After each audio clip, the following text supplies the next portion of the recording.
the state of police-community relations was not very good in San Jose. We, in particular in 2010, 2011, had reached a pretty low point. The relationship at that time with San Jose PD and the general community, I would say, was at a high point of stress. Full of conflict, anger, misconceptions, confusion, devastated, an utter lack of communication.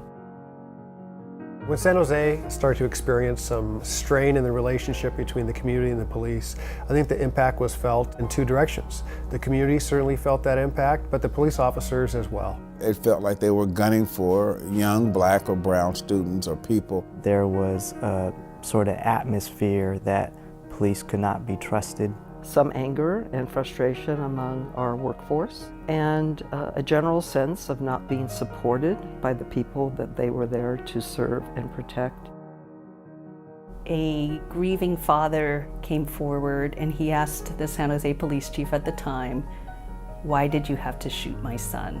They were arresting high numbers of Latino and black people for drunk in public, and there was no test or no proof of proving these people were under the influence of alcohol. They're not, again, going to report crime. They're not willing to extend a hand to help officers when they're doing investigations. It's just a tense time, and it's not productive. The nature of police work is that it engages people sometimes in points of conflict. And it's how the department both builds the relationship with the community ahead of those moments and manages those moments that help define how its relationship continues and evolves with its community. It really bothers me when they say they're paramilitary. No, we're not overseas, you're not occupying us. You're a part of us. The inability of either side to really come together in a forum where they could hear each other. There's a reason why families and community members had to hold marches and bang literally on the doors of the San Jose Police Department. There was no response, there was no acknowledgement, not only of the problem, but of the people who were messaging that problem.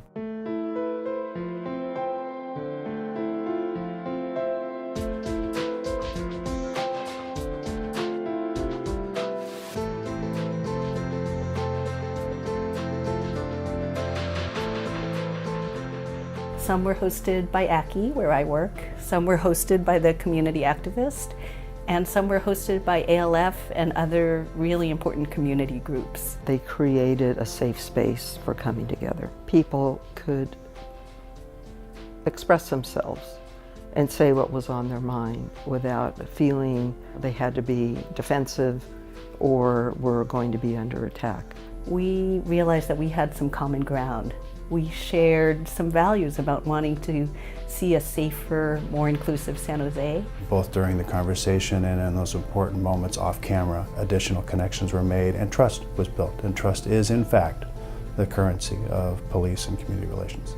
That feedback did enhance our learning and was quite critical in helping us to shape solutions with others that would actually make a difference.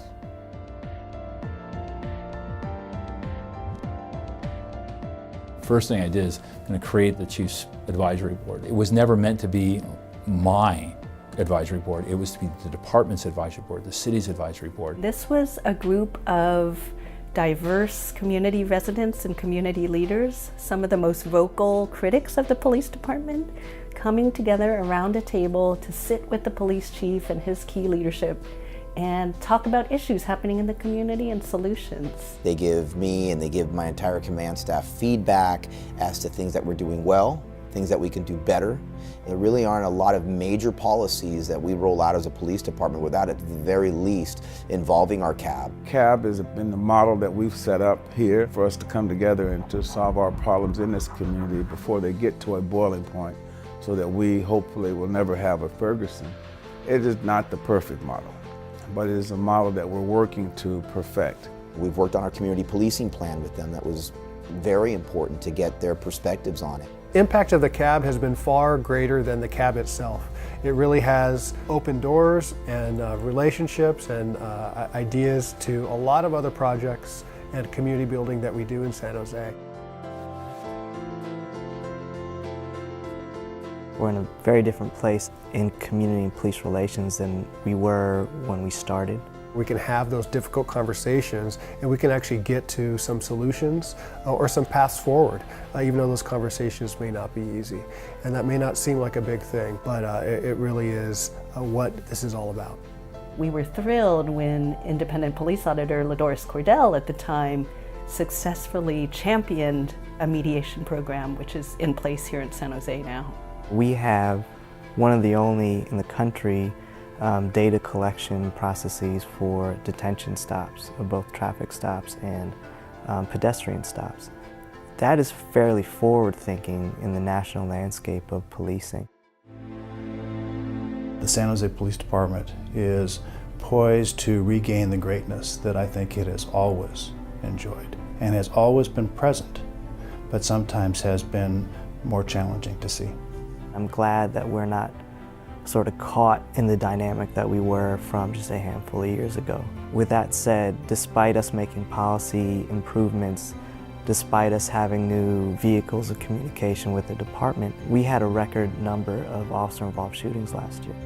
The work to strengthen police and community relations, it's not over. It will always be a work in progress. And dialogue is not the end in itself. Dialogue is a means toward building trusting relationships, building openness, and making San Jose a safer place. And you can never stop trying to better yourself as a law enforcement agency, and it's never been more important than today.